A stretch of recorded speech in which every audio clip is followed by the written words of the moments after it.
Binagalitan na ako ni Papa. Pwes, papagalitan uli kita. Ano to? Kalaro ka lang magaling! Pero sa school wala kang ginagawa! Wala kang ginagawa! Wala kang minana sa amin ng ama mo!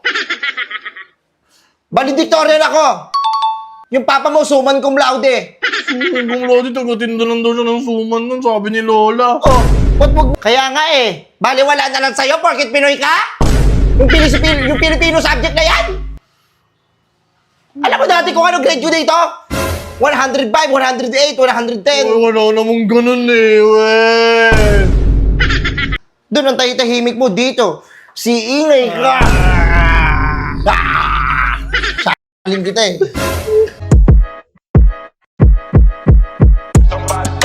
Burger sa akin. Labog ka! Ma? Ano ba? Sa'yo ko daw Kayo hindi nyo magawang magwalis dito. Oh, shit! Lagi na lang ako inaantay nyo. Hindi nyo ako matulungan dito sa bahay. Gusto ko si Papa kanina eh. Ano ba yon? Ako daw yan, daw sabi ni Papa. Ano yan? Yung card ko. Lalaro muna ako. Wait lang, titignan ko muna to bago ka makapaglaro. O, puro laro na sa inaatupag mo, ha?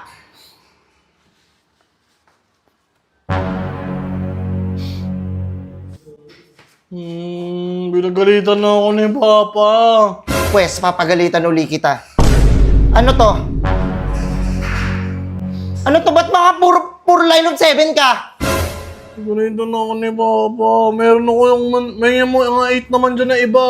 Madami din namang 8. Magaling ka lang sa laro. Sa laro ka lang magaling. Pero sa school wala kang ginagawa. Wala kang ginagawa. Pinagalitan na nga ako ni Mama eh. Alam mo ba kung gaano kami kahirap ni Papa ni mo magtrabaho? Tapos bibigyan mo kami ng gantong grado? Oh, shit! Wala kang minana sa amin ng ama mo. Valedictorian ako. Yung papa mo, suman cum laude. Suman cum laude, tagatinda lang daw siya ng suman nun, sabi ni Lola. Oh, wag mo nila lang magtitinda lang ng suman. Diyan ka namin pinag-aaral. Hindi naman na suman cum laude yung sinasabi mo eh. Oo nga, nagtitinda siya ng suman eh, ano sa'yo? Marangal na trabaho yun, tsaka yun yung pinapambuhay namin sa'yo. Sa inyo magkakapatid. Kahit sa diskarte, sa pambaon niya, hindi siya makapag-diskarte. Lahat na lang. Iaasa sa magulang, ang laki-laki mo na. Sira kasi yung sapatos ko. Sirain Ayaw ka. mo bilan pa. Bibilang kita, bibigyan mo ako ng ganitong grades. Matamad daw pumasok eh. Nakakatamad dala. Huwag kang lalabas ng bahay, ha? Huwag kang lalabas, walang maglalaro, walang makikipagkaibigan. Dito ka. Dami ng bawal. Diyan ka sa kwarto mo. Tignan mo yung Pilipino nyo, oh. 76, 79, 78, 79. 79 ang pinakakabuoang marka. Hindi ka man lang maka-80. Oh, shit! Eh, alam ko na nga yan. Pinoy na nga ako. Kaya nga eh, baliwala na lang sa'yo porkit Pinoy ka? Yung Filipino subject na yan? Alam mo dati kung ano grade yun dito? 105, 108, 110. Ay, wala namang ganun eh, weh. Tatanungin ko si Lola. Tanungin mo si lola mo. Tatanungin ko si Tapos ang Lola. dami kong medalya. Tapos, ikaw dadali mo sa akin, sakit ng ulo. Susunod na ako, nak.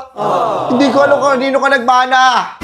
Hindi ko napasa yung project dyan, napasa ng ulan. Oh, shit! Bakit nabasa ng ulan? Kasi laro kayo ng laro. Wala kayong inatupag kundi laro kayo ng laro. Malina na nga ni Papa eh.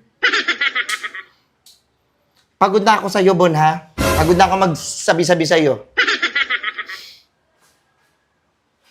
Ayusin mo yung tiki-tiki mo sa akin, ha?